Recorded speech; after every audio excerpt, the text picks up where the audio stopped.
Mis hermanos, siempre es un privilegio poder compartir con ustedes la palabra de Dios. Los invito a que me acompañen a que nos encomendemos al Señor en este momento.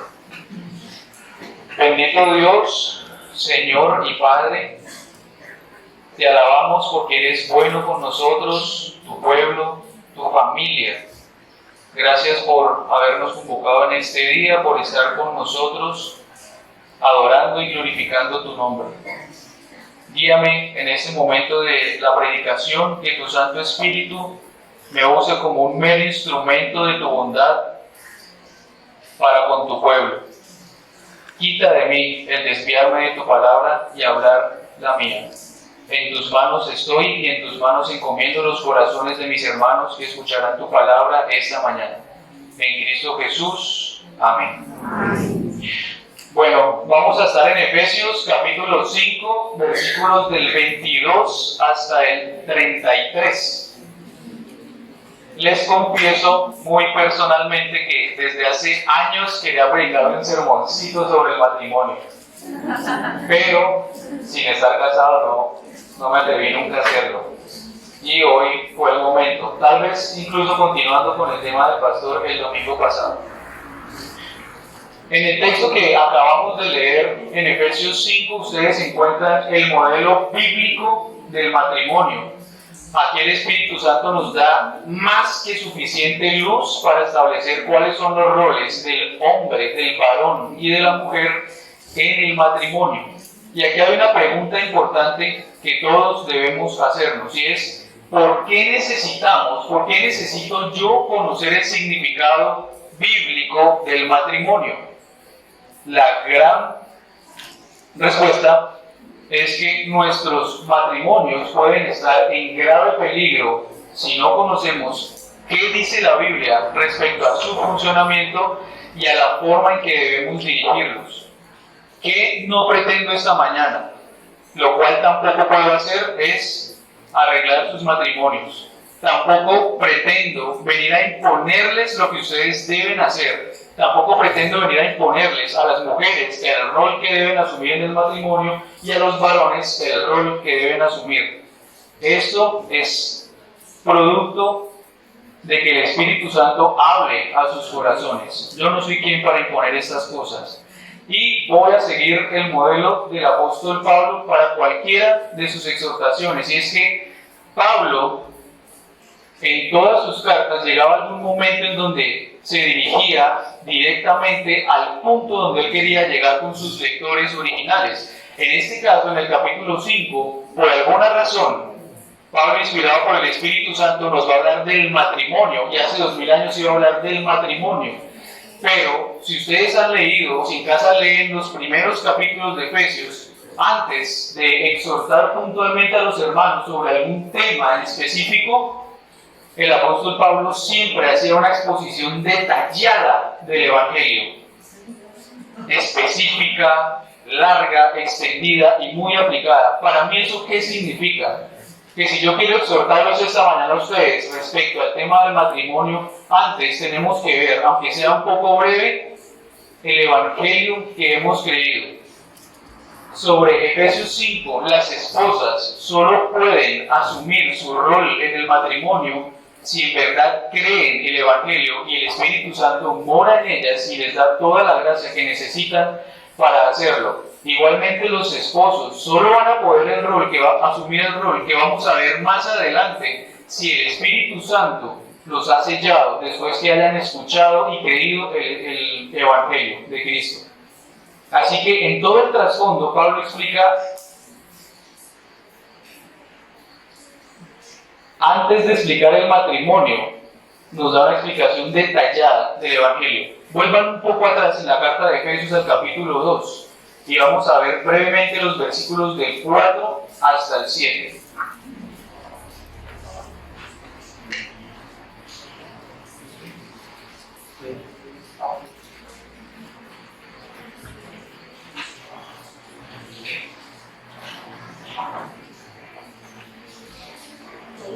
Yo voy a ir leyendo y ustedes me siguen atentamente en sus Biblias. Efesios capítulo 2, versículos del 4 hasta el 7. Pero Dios, que es rico en misericordia por su gran amor con que nos amó, aun estando nosotros muertos en pecados, nos dio vida juntamente con Cristo. Por gracia sois salvos. Y juntamente con Él nos resucitó y asimismo nos hizo sentar en los lugares celestiales con Cristo Jesús, para mostrar en los siglos venideros las abundantes riquezas de su gracia en su bondad para con nosotros en Cristo Jesús. El Evangelio siempre lo expongo o trato de exponerlo en los términos más sencillos, de tal manera que a todos nos quede lo suficientemente claro.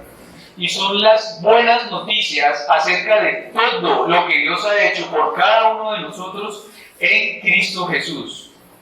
Son las buenas noticias de todo lo que Dios ha hecho por nosotros en la persona y obra de Cristo Jesús. Miren Efesios 2:4, dice: pero Dios, que es rico en misericordia por su gran amor con que nos amó.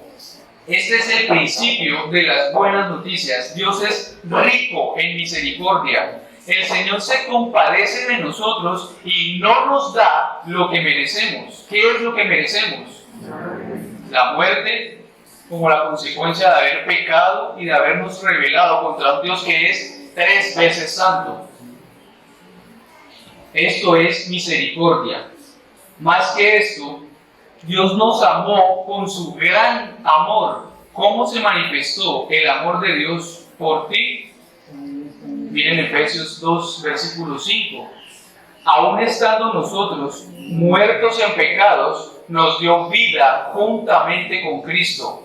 Por gracia sois salvos. Yo quiero ser muy claro y muy directo con ustedes. Usted estaba muerto en sus delitos y pecados. Usted estaba lejos de Dios. Usted era en realidad enemigo de Dios porque se había rebelado contra el Rey eterno y creador del universo. Sin embargo, aunque eras rebelde y aunque eras enemigo de Dios y eras ajeno a los pactos de la promesa, sin esperanza y sin Dios en el mundo, ahora esta no es nuestra realidad. Tenemos que preguntarnos si esta radiografía, rebeldes, en pecado, lejanos de Dios, refleja lo que éramos antes o si acaso aún refleja la radiografía de nuestras almas hoy. Le dices a Cristo, por ejemplo: Señor, Señor, pero tú haces lo que Cristo te dice que hagas. Esta es la única forma, mis hermanos, de saber si en realidad uno es cristiano, si hace la voluntad de Dios, si lo busca, si lo obedece. Usted puede pretender hacer cualquier cantidad de buenas obras, venir fielmente cada domingo, toda su vida a la iglesia, pero su obediencia y su perseverancia es la única señal de un verdadero cristiano que nadie puede imitar. Entonces, estando muertos en pecados, Dios nos dio vida juntamente con Cristo. Mire cómo el Evangelio nos muestra 3 perfecciones de nuestro Dios en solo estos 2 versículos: su misericordia hacia nosotros, su gran amor con que nos amó y su gracia que nos salvó. Su misericordia se manifestó en que, siendo pecadores, no fuimos condenados. Su amor se manifestó cuando Dios se humilló a sí mismo, tomando forma humana, tomando forma de siervo para venir a rescatarnos, a morir por nosotros, a pagar nuestros pecados y nuestra deuda delante de Dios. Y por su gracia somos salvos. Siendo pecadores, no merecíamos ni misericordia ni amor. Merecíamos la justicia de Dios, pero Cristo recibió la justicia de Dios en lugar nuestro, de tal manera que ahora la misericordia y el amor de Dios lo recibimos como un don que no merecemos, y eso es gracia. ¿Qué parte tenemos nosotros en esto? Hasta aquí somos puros espectadores que se benefician inmensamente porque fue Dios quien tuvo misericordia. Fue Él quien se acercó, fue Él quien nos amó y Él es quien nos salvó. Y eso Pablo lo resalta en los versículos 8 y 9, ahí mismo en Efesios 2, por favor, miremos todos. Porque por gracia, y aquí sí les voy a pedir que me ayuden, Efesios 2, el 8 y el 9. Porque por gracia sois salvos, por medio de la fe, y esto no de vosotros, es el don de Dios. No por la fuerza, para nada que nadie se gloríe. Muy bien. ¿Somos salvos por gracia? ¿Eso es de nosotros? No. ¿Es un don de quién? De Dios. De Dios. ¿Acaso nuestras obras tienen parte en esa transacción? No. En absoluto, porque nos gloriaríamos. Porque iríamos prepotentes un día al cielo a decir: Señor, ábreme la puerta que llegué, yo que también obraba en vida, yo que fui fielmente a la iglesia, aquí estoy, Señor, mi corona. No es por obras para que ninguno se pueda gloriar, de tal manera que un día cuando estemos allá y recibamos la corona incorruptible de la justicia de Cristo, nos humillaremos delante de Él y la pondremos amorosamente a sus pies, porque Él es el único que ha obrado para nuestra salvación. Sin embargo, aunque la salvación es asunto de Dios, el Señor ha querido que nos involucremos en el cuidado de la vida cristiana. Mire el versículo 10 que dice: porque somos hechura suya, creados en Cristo Jesús para buenas obras, las cuales Dios preparó de antemano para que anduviésemos en ellas. Así que usted ha sido rescatado del pecado, de la muerte, y ha sido salvado de la ira de Dios, justa y merecida. Ha sido hecho una nueva criatura en Cristo Jesús para buenas obras que Dios preparó de antemano. El resultado de la obra de Dios en su vida es que ahora todo lo que usted es y posee lo presenta como una ofrenda de amor sacrificial y voluntario y amoroso delante de Dios. Si en realidad crees y entiendes el Evangelio de Jesucristo, la respuesta es que tu vida va a dar un giro radical de 180 grados. Tu vida va a cambiar para conformarse a la vida de Cristo. Cada vez se va a ver menos a Nicolás y se va a ver más a Cristo. Ese es el resultado de la poderosa acción de Dios en cada uno de los que verdaderamente han creído. Esto lo podemos aplicar a todas las esferas de nuestra vida. En el estudio, en el trabajo, en la relación con los padres, en la convivencia con los otros miembros de la iglesia, en la sujeción a los pastores y a los ancianos. Pero hoy nos enfocaremos en el matrimonio. Y es ahora donde sí vamos a entrar a ver el modelo bíblico del matrimonio, que es Cristo y nosotros, la iglesia. Ahora, Efesios 5, versículo 21.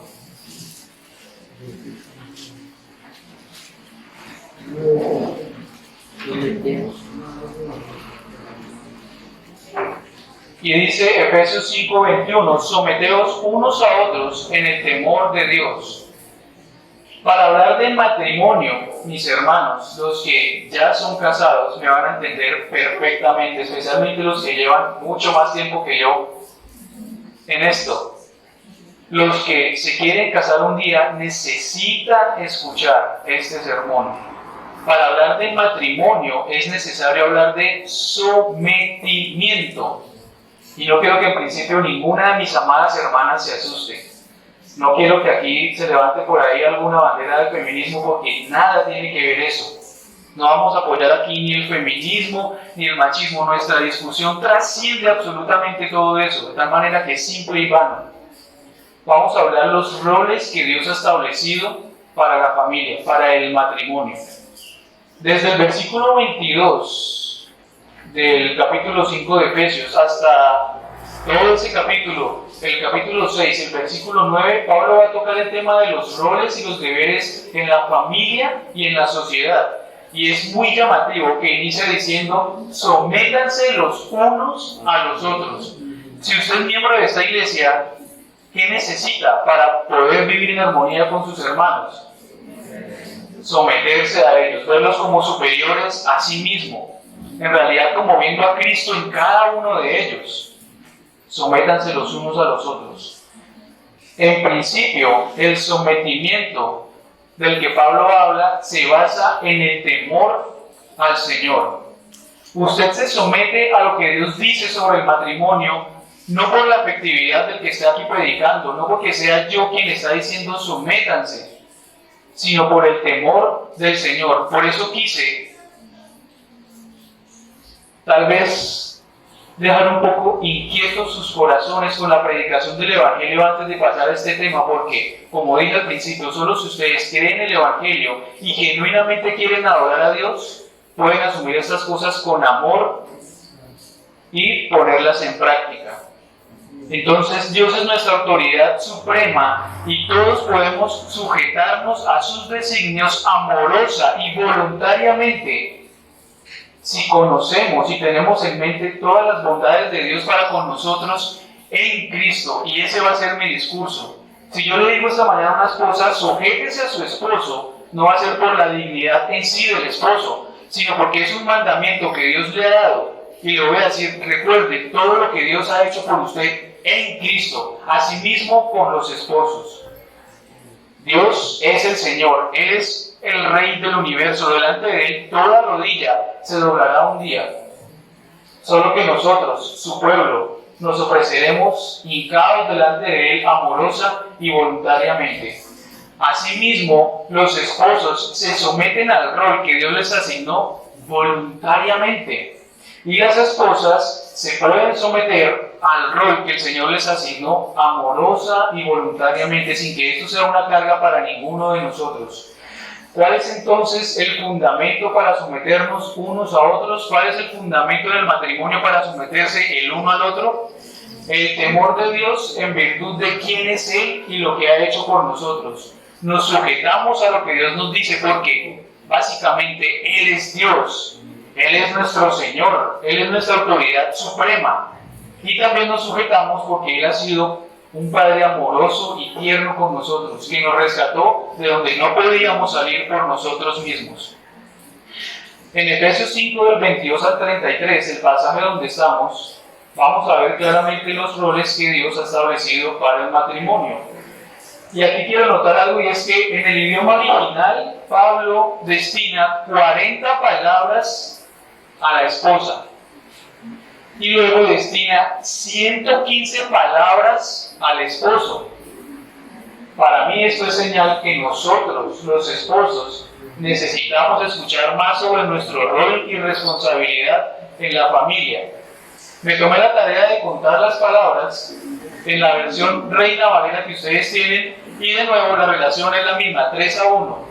Pablo dedica 57 palabras a las esposas y 180 palabras al esposo. Esto solo como un dato de la proporción que vamos a manejar.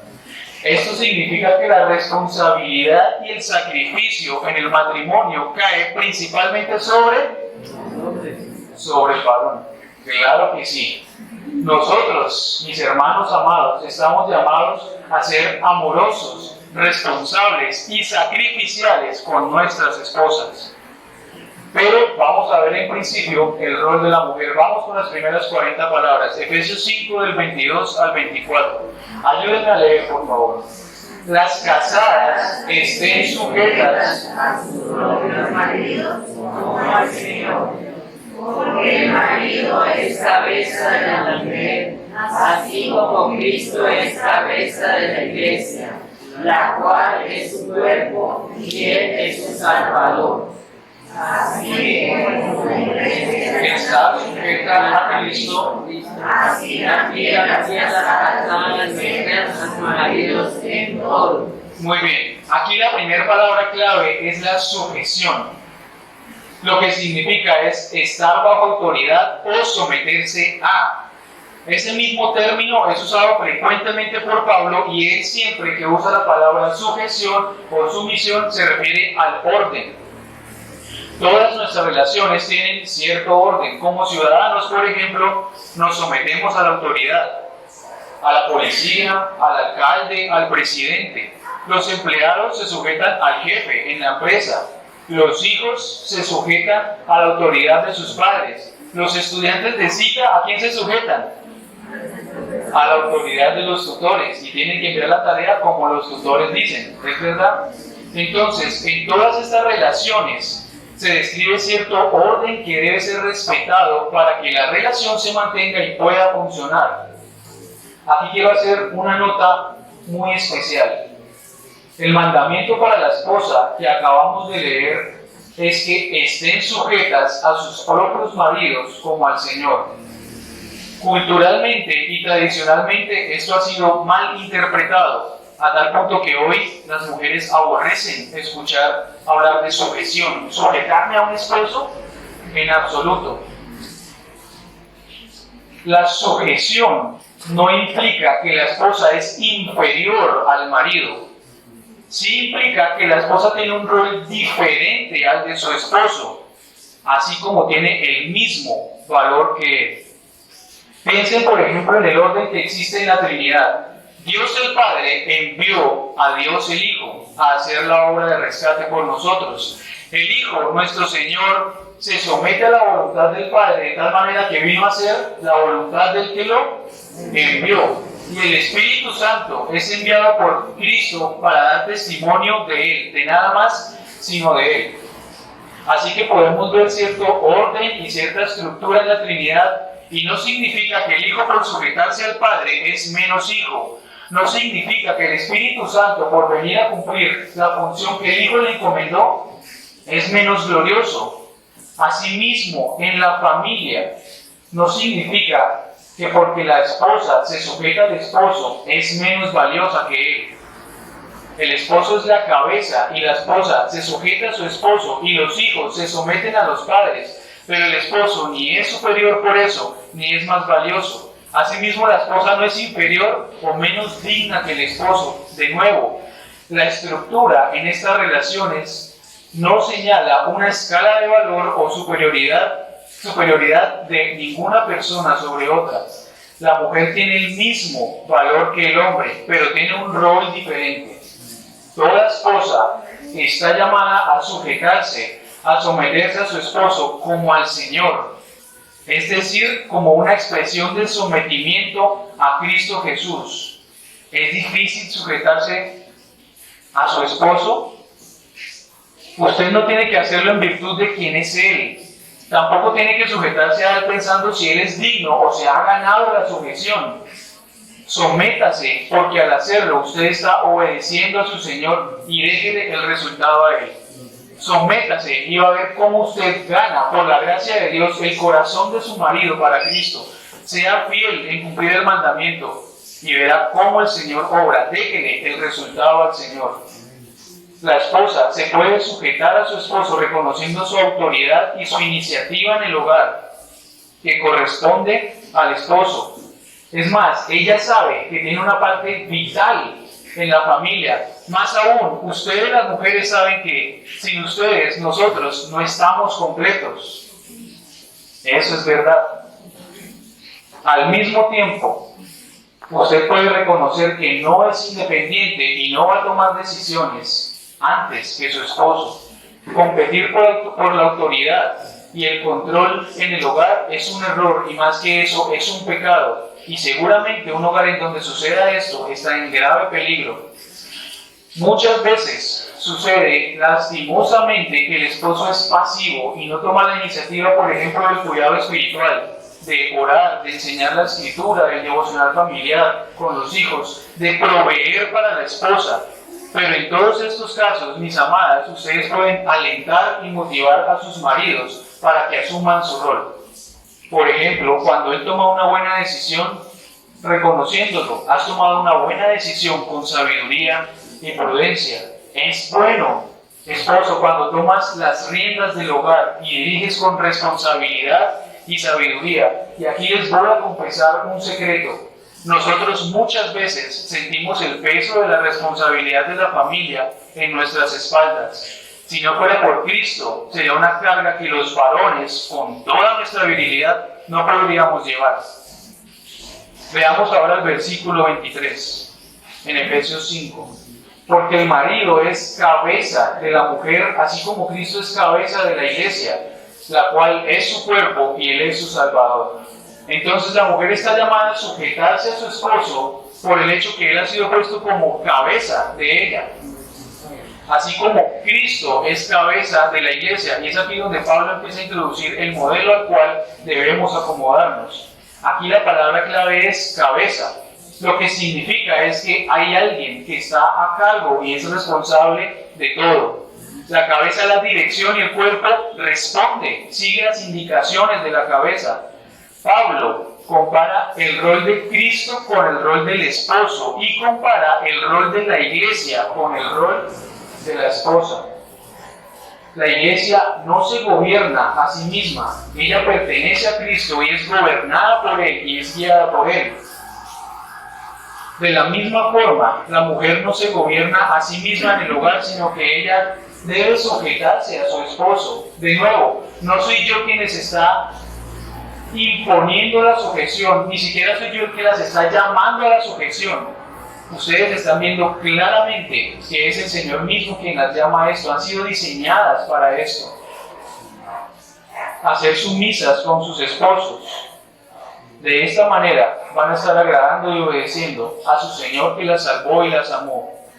La sujeción, la sumisión no es algo que se gana, es algo que se debe a los esposos en virtud del rol que el Señor Jesucristo les ha dado. Puede que hayan varones que no son dignos de sujeción, que realmente no la merecen, pero en ese caso es cuando ustedes, las mujeres, con fe, pueden sujetarse a ellos confiando que Dios las respaldará y tratará con sus esposos.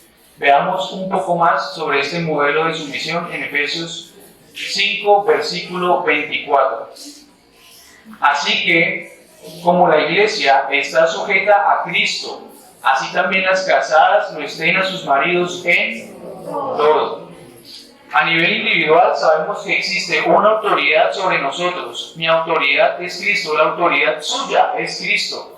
Asimismo, ya que somos miembros del mismo cuerpo que es la iglesia, sabemos que tenemos una autoridad sobre nosotros como iglesia y es Cristo.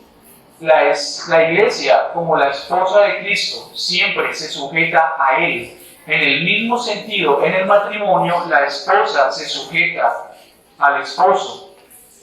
Cuando experimentamos dificultades en el hogar, cuando hay dificultades para que una esposa se sujete a su esposo, lo que hay que pensar es, ¿acaso la iglesia no se sujeta a Cristo? ¿Acaso la iglesia de alguna forma va a dirigir al que es su cabeza? Por eso, el modelo de Cristo con la iglesia es el que estamos llamados a imitar. ¿Qué ocurre cuando una iglesia no se sujeta a Cristo, no se sujeta a su palabra y toma su propio camino? Vienen las herejías, vienen los abusos contra los miembros de la iglesia, el liderazgo se vuelve autoritario y se establecen mandamientos de hombres. La iglesia se desvía del camino que Dios ha establecido. De la misma manera, como no es sano que una iglesia se desligue de Cristo y de su palabra, no es sano que una iglesia se desligue, que una esposa, se desligue del liderazgo de su esposo. La sujeción no se basa en quién es el esposo, sino en el rol y la posición que el Señor ha dado a cada uno en el hogar. En eso, en sujetarse a los esposos amorosa y voluntariamente, ustedes hallarán gracia delante de Dios y la bendición del Señor. Ya estamos finalizando el tema de las esposas. Asimismo, una recomendación para los esposos que están escuchando es que la sujeción no es solo para la esposa. En el contexto del hogar, los hijos se sujetan a los padres, las esposas se sujetan a los esposos y los varones nos sujetamos, nos humillamos delante de Cristo. Solo si un varón se humilla delante de su Señor y aprende de Él cómo gobernar su casa y su esposa, va a poder ejercer su liderazgo con sabiduría y para su esposa va a ser deleitoso sujetarse delante de Él, lo va a hacer con agrado, con confianza. Aclaro que aunque la sujeción de la esposa es un deber, la autoridad del esposo no es licencia para pasar por encima de la esposa. Como dije, nosotros, mis amados, también tenemos un Señor delante del cual rendiremos cuentas por ellas. Y tenemos un modelo de liderazgo que debemos imitar y es el de Cristo con la iglesia. Cuando tengan la tentación, esposos, de imponer su autoridad por la fuerza, piensen, Cristo en alguna parte de la Escritura lo mandó a reclamar por la fuerza su autoridad. ¿Usted ve a Cristo tomando alguna decisión egoísta que afecte a su iglesia? Nuestro Señor Jesucristo quiere una iglesia, un pueblo que se le someta por la fuerza o voluntaria y amorosamente. En la misma medida piense, su esposa y su familia deben sujetarse a usted obligatoriamente o es preferible para usted que se sujeten amorosa y voluntariamente con gozo, que su esposa se le presente con satisfacción de sujetarse a usted? Hemos terminado las 40 palabras para las esposas, vamos a las 115 palabras para los esposos, así que acomódense y tengan mucha paciencia. En primer lugar, para todos los esposos, incluyéndome, porque el sermón primero tuvo que ser para mí, tenemos un mandato claro en Efesios 5:25 que vamos a leer todos juntos. Maridos, amad a vuestras mujeres, así como Cristo amó a la iglesia y se entregó a sí mismo por ella. Muy bien. La primera parte es con la que me voy a quedar por ahora. Maridos, amad a vuestras mujeres. Claro, directo. Y es que si para la mujer es difícil sujetarse al esposo, nosotros podría decirse que no sabemos amar. En este pasaje que vamos a leer desde el 25 hasta el 33 vamos a encontrar 6 veces la palabra amor, 6 ocasiones en que Pablo es reiterativo en llamarnos a amar a nuestras esposas. Acabamos de leer la primera, maridos, amad a vuestras mujeres. La segunda, así como Cristo amó a la iglesia. Vean el versículo 28. Así también los maridos deben amar a sus mujeres como a sus mismos cuerpos. El que ama a su mujer, a sí mismo se ama. Y en la conclusión en el 33 dice, por lo demás, cada uno de vosotros ame también a su mujer como a sí mismo, y la mujer respete a su marido. El amor es el tema central de este pasaje para nosotros los esposos. Y es interesante, quiero hacerles notar que aquí Pablo no nos está llamando a reclamar la sujeción de las esposas. Él no nos está llamando a gobernar a las esposas. ¿Qué es lo que nos está diciendo? Ámenlas. De la misma forma en que Cristo amó su iglesia. Tengan eso muy presente. Él es el modelo. El amor de Cristo por su iglesia. De esa manera nosotros debemos amar a nuestras esposas. El mandato es claro. Ame a su esposa. Este amor es incondicional y se basa en una decisión de quien lo da y no en una emoción ni en el merecimiento tal vez de quien lo reciba. Les voy a contar una pequeña anécdota. Llevo apenas 1 añito y 3 meses de casado, ya casi 4 meses. La emoción y la pasión de mi amor por Valentina aún es ferviente y fulgurante. Sin embargo, en este corto periodo de tiempo ya he experimentado que el amor no se basa en las emociones y he tenido en varias ocasiones que tomar la decisión de mostrarle mi amor a Valentina simplemente por invitar a Cristo Jesús, que me amó a mí primero, que amó a su iglesia. Asimismo, sea que mi esposa merezca o no mi amor, para mí es un mandato amarla. De la forma que los varones pueden llegar a ser no dignos de la sujeción y las esposas tienen el mandato de sujetarse a ellos, los varones, sea que las esposas tengan un temperamento complicado o no, tenemos el mandato de amarlas de la misma forma que Cristo amó a su iglesia. ¿Quién es el que nos llama a amar a nuestras esposas? Cristo. ¿Y cuál es el modelo de amor que debemos imitar? Está en el versículo 25 en la segunda parte. Así como Cristo amó a la iglesia y se entregó a sí mismo por ella. El Señor Jesucristo amó su iglesia, nos amó de tal manera que se dio a sí mismo por nosotros. Cristo murió en la cruz porque te amó libre e incondicionalmente. Es decir, no lo merecías, pero Él te amó. Asimismo, nosotros debemos amar a nuestras esposas y ninguno de nosotros podrá hacerlo de la misma forma en que Cristo ama a su iglesia. Pero, como dije al principio, si creemos el Evangelio, si somos sellados con el Espíritu Santo de la promesa, y si el Señor en realidad mora en nosotros como su pueblo y está con nosotros, podremos tener una buena porción del amor de Cristo hacia su iglesia para mostrar una buena porción del amor de Cristo a nuestras esposas. Si Dios nos llamó a amar a su esposa, Él hará provisión para que usted pueda cumplir este mandamiento. Si usted no ama a su esposa, si no la cuida, si no la edifica con la palabra, si no provee para todas las necesidades de ella, usted es peor que un impío. Usted ha negado la fe. Este tema es trascendental. De la misma manera que no podemos decir que somos cristianos, que creemos el Evangelio, si nuestras vidas siguen siendo lo mismo que antes de haber escuchado de Cristo, no podemos decir que somos creyentes si no cumplimos el deber que el Señor ha establecido para nosotros con nuestras esposas. Y si este es su caso, que seguramente lo es, mi hermano, le voy a decir con todo el amor del mundo, arrepiéntase. El arrepentimiento es la respuesta. Pida perdón a Dios. Y al llegar a casa, si es preciso, humíllese delante de su esposa y clame perdón porque la ha ofendido. Ore al Señor, clame por la ayuda de Dios para ser un esposo amoroso, así como Cristo lo es con su iglesia. Si usted se humilla, téngalo por seguro que el Señor lo va a escuchar y le va a dar toda la gracia para cumplir su papel.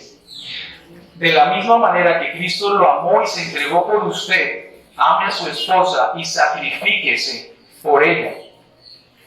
Ahora vamos a ver muy brevemente, por el tiempo, algunas características del amor que nosotros debemos a nuestras esposas. Yo les dije que había más sermón para los esposos. El amor del esposo, en primer lugar, debe ser sacrificial. Una vez más, el versículo 25, en Efesios 5, la parte final dice, y se entregó a sí mismo por ella.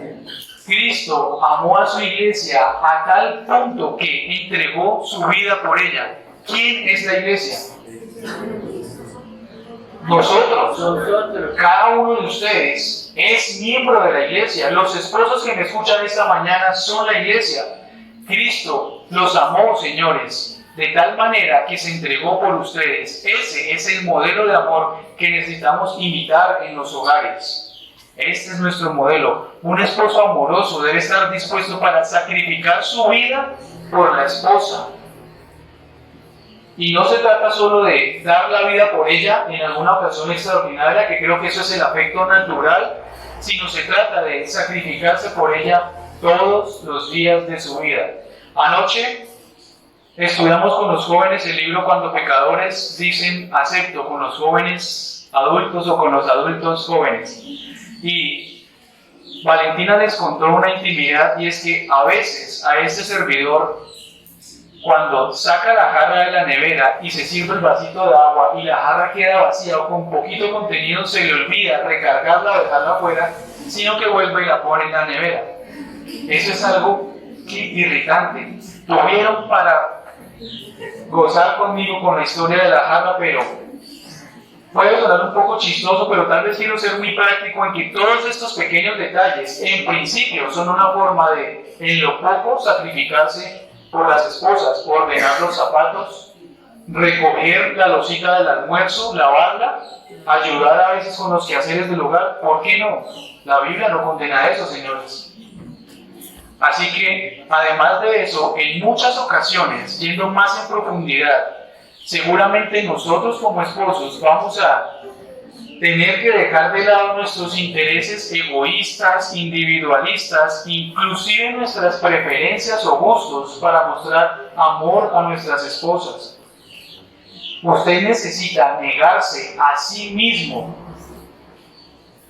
para suplir las necesidades de ella. Si usted de pronto solo ama a su esposa por su atractivo físico, por su temperamento agradable, usted no está amando a su esposa de la misma forma en que Cristo amó a su iglesia. ¿Cómo somos nosotros muchas veces como iglesia, como esposa con el Señor? ¿Acaso somos muy fieles? ¿Acaso somos muy sumisos a su palabra? ¿Acaso acudimos a Él siempre que lo necesitamos? ¿Cierto que muchas veces somos como una esposa infiel? Muchas veces somos el vivo reflejo del Israel del Antiguo Testamento que, gozando de plena comunión con el Señor, se iba vendido tras otros dioses. ¿Qué tal si el Señor tomara en cuenta nuestra conducta quienes somos nosotros para amarnos? Seguramente no lo haría. Pero el amor de Él no se basa en quién somos nosotros, sino en que Él quiso amarnos por su libre y soberana voluntad. Él nos mostró su amor cuando no lo merecíamos. De la misma forma, nosotros necesitamos aprender a amar a nuestras esposas, aun cuando pueda ser difícil para nosotros. Sin embargo, no importa si creemos que ella merece o no nuestro amor, el mandato, lo recuerdo, es amarla de la misma forma en que Cristo amó a su iglesia. Ame a su esposa de la misma forma que Cristo lo amó a usted.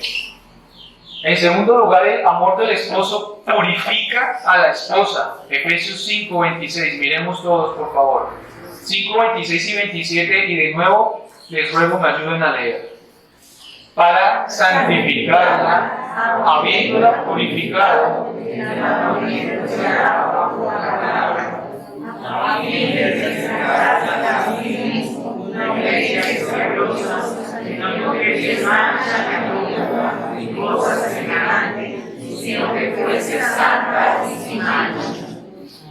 ¿cómo purificó el Señor Jesucristo a la iglesia?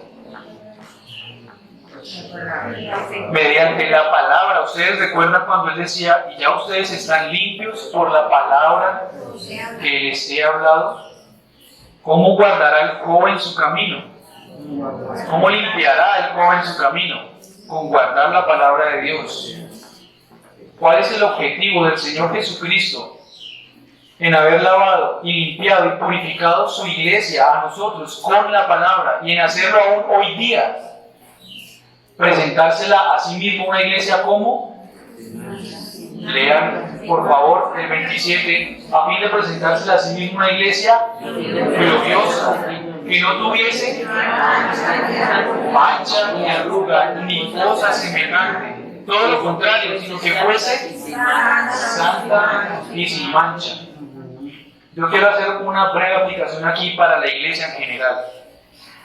Todos nosotros hemos sido lavados, purificados mediante la palabra, y el Señor Jesucristo, con su gran amor con que nos amó y nos rescató, ahora nos ha hecho santos y sin mancha delante de Él. Todos, si creemos en Cristo, somos santos y sin mancha. Inclusive nuestra glorificación delante de Dios ya está garantizada según Romanos 8:29 y subsiguientes. Aún aguardamos el cumplimiento pleno de esa promesa, pero posicionalmente ya somos santos y sin mancha. En un ejercicio práctico y breve, observe un poco a los que están a su alrededor. ¿Cómo los ve? ¿Con lunarcitos? ¿Con defectos? ¿Con manchas? En la teoría es fácil, santos, sin mancha, Johncito, santo y sin mancha, pero cuando Johncito me hace una embarrada, tremendo, ya no lo vemos tan santo y sin mancha. ¿Qué pasa cuando alguien hace algo que nos ofende y nosotros, orgullosos y altivos, prepotentes, no seguimos lo que Cristo nos dice en Mateo sobre ir y buscar al hermano y a solas hablar con él para ganar el corazón del hermano de esta forma? No hacemos esto. Más aún, es frecuente entre nosotros criticarnos los unos a los otros, y por amor a Dios no me vayan a decir mentiroso. Es un hábito horrible, es un hábito casi diabólico, tan diabólico como cuando en la discusión en familia decimos a la esposa, pero es que usted hace esto. Nicolás, pero tal cosa, pero es que usted hace esto. Terrible cosa. Necesitamos vernos los unos a los otros en la práctica, no solo en la teoría, como santos y sin mancha. Cuando alguno de sus hermanos lo ofenda, recuerde, Cristo murió por él. Cristo pagó por esa ofensa que el hermano acaba de cometer contra mí, y Cristo lo ha hecho puro, santo, sin mancha, glorioso. De igual manera, ¿cuántos defectos mis hermanos ven en sus esposas? Es fácil señalar a veces el mal genio de ellas. Tal vez para ustedes es fácil señalar sus malas costumbres. Como les dije, es diabólico reprochar los errores pero ¿acaso nuestras esposas no son el resultado de lo que nosotros somos como hombres? Cristo es quien trabaja en la iglesia para presentársela gloriosa, santa y sin mancha. Somos nosotros los que, mediante la palabra, la oración y todos los medios de gracia, trabajamos en nuestras esposas buscando el mismo propósito que Cristo con la iglesia. Ninguno de nosotros puede limpiar los pecados de las esposas, obviamente, es solo un atributo, un rol o una función que puede hacer el Señor. Ninguno de nosotros puede salvar el alma de la esposa, pero con la palabra, con la oración, enseñándole las Escrituras, animándolas a servir, sí podemos buscar limpiarlas de sus impurezas. Sí podemos, igual que Cristo con la iglesia, trabajar para que sean para nosotros una esposa santa, radiante, sin mancha. Mucho de la sabiduría de nuestras esposas, de la prudencia de ellas, mucho de su sujeción a nosotros, depende de la medida del amor que nosotros mostremos a ellas. Nuestras esposas serán sabias en la medida que las edifiquemos con la enseñanza de la palabra de Dios. Su esposa será prudente cuando vea en usted un modelo de prudencia que se ajusta a la palabra de Dios.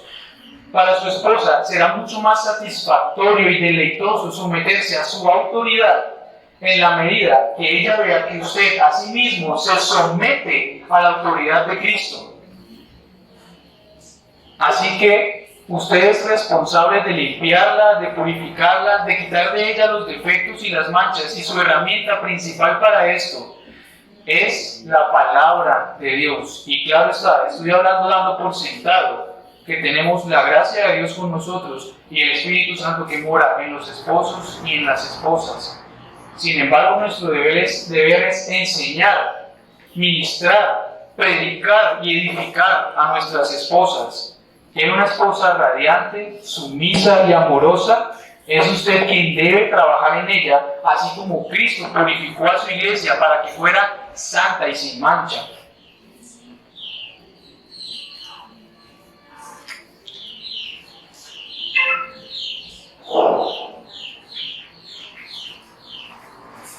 Me adelanté un poquito el tema. Ahora, en tercer lugar, vamos a ver que el amor de un esposo es un amor preservador. Vamos a leer Efesios 5 del 28 hasta el 30. Una vez más, ustedes me van a ayudar. Efesios 5 del 28 hasta el 30. Así también los maridos deben amar a sus mujeres como a sí mismo fuego. El que ama a su mujer, a sí mismo se ama. Porque nadie aborreció jamás a su propia carne, sino que la sustenta y la cuida, como también Cristo la iglesia. Porque somos miembros de su cuerpo, de su carne y de sus huesos. Hasta ahí. Entonces, su esposa le ha sido dada para amarla, atenderla, sustentarla y protegerla. Sustentarla significa proveer para todas sus necesidades, físicas y espirituales sobre todo. Protegerla significa brindarle amor tierno, afecto físico inclusive, de tal manera que ellas puedan sentir seguridad y encontrar seguridad en nosotros. Tal y como Cristo ama y provee para su iglesia, así es el deber de nosotros, proveer para la esposa y para la familia. Necesitas entender que tu esposa es parte de ti, tu esposa es tu mismísima carne, así que el sufrimiento de ella por tu inactividad o por tu falta de acción en el cuidado espiritual del hogar, al final va a ser tu propio sufrimiento. Si la lastimas, si la maltratas, si la descuidas, el sufrimiento de la esposa será el sufrimiento del esposo al final. Finalmente, el amor del esposo es inquebrantable. Efesios 5, 31 al 33. Por esto dejará el hombre a su padre y a su madre, y se unirá a su mujer, y los dos serán una sola carne. Grande es este misterio, mas yo digo esto respecto de Cristo y de la iglesia. Por lo demás, cada uno de vosotros ame a su mujer como asimismo y la mujer respete a su marido. El mismo principio que Dios estableció para Adán y Eva, para el matrimonio de Adán y Eva en el principio, estaba vigente en los días de Pablo, y ese mismo principio está vigente hoy y va a estar vigente siempre. El hombre dejará a su padre y a su madre y se unirá a su mujer, y los dos serán una sola carne. Usted será unido y está unido mejor a su esposa de una forma inseparable.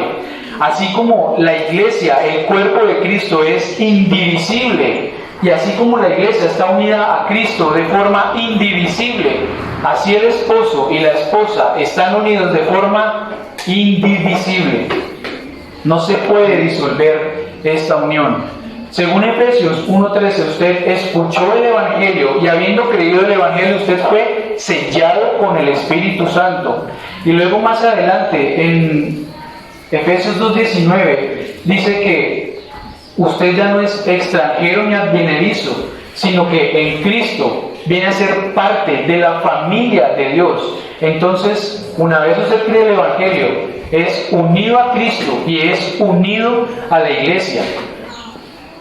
Eso significa que nada puede romper esta unión espiritual. La iglesia es el cuerpo de Cristo, la plenitud de aquel que todo lo llena en todo. Asimismo, usted está unido a su esposa de una forma tal que es imposible separar o dividir o romper esta unión. La única forma ideal que el Señor espera que eso se disuelva es la muerte.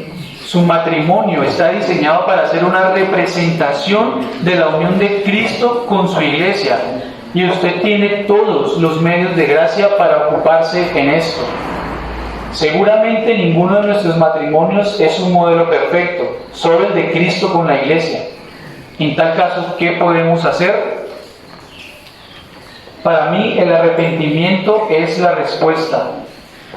Arrepentirnos con nuestro Salvador porque no amamos a nuestras esposas de la misma forma que Él nos amó y se entregó a sí mismo por nosotros. Arrepentimiento con nuestras esposas porque no las amamos de la misma manera que Cristo amó a su iglesia. Y arrepentimiento con los esposos porque ustedes seguramente no se sujetan a Él como la iglesia se sujeta a Cristo amorosa y voluntariamente. Todo el sermón lo puedo resumir en estas dos frases. Esposas, sujétense a sus esposos. Y esposos, amen a sus esposas, así como Cristo amó su iglesia. Y eso solo lo podremos lograr si en verdad hemos creído el Evangelio, si en verdad Cristo ha venido a morar con nosotros y en nosotros. Si es así, tenemos toda la gracia y los medios de gracia, las herramientas, para que nuestros matrimonios sean un fiel reflejo del matrimonio de Cristo y su iglesia. Oremos, mis hermanos.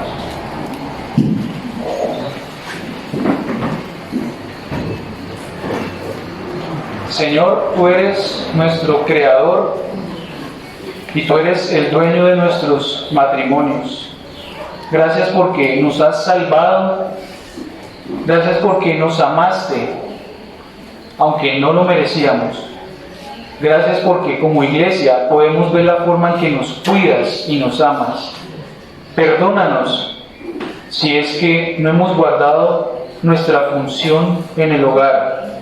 Ayúdanos con tu gracia para que podamos ser esposos y esposas sumisos a ti, mi Señor, y a guardar nuestra función en el hogar por pura devoción y amor a ti. A mis hermanas, ayúdalas a ser esposas sujetas a sus esposos como a ti mismo. Y a nosotros, ayúdanos con toda tu gracia para ser amorosos, como tú lo eres, con nosotros mismos que somos tu iglesia. Señor, esta es tu voluntad y tú eres fiel para ayudarnos en nuestra debilidad. Gracias, Padre, porque has hablado a tu iglesia. Ruego que lo que hemos escuchado lo podamos poner en práctica en nuestras vidas. En Cristo Jesús oramos. Amén. Amén.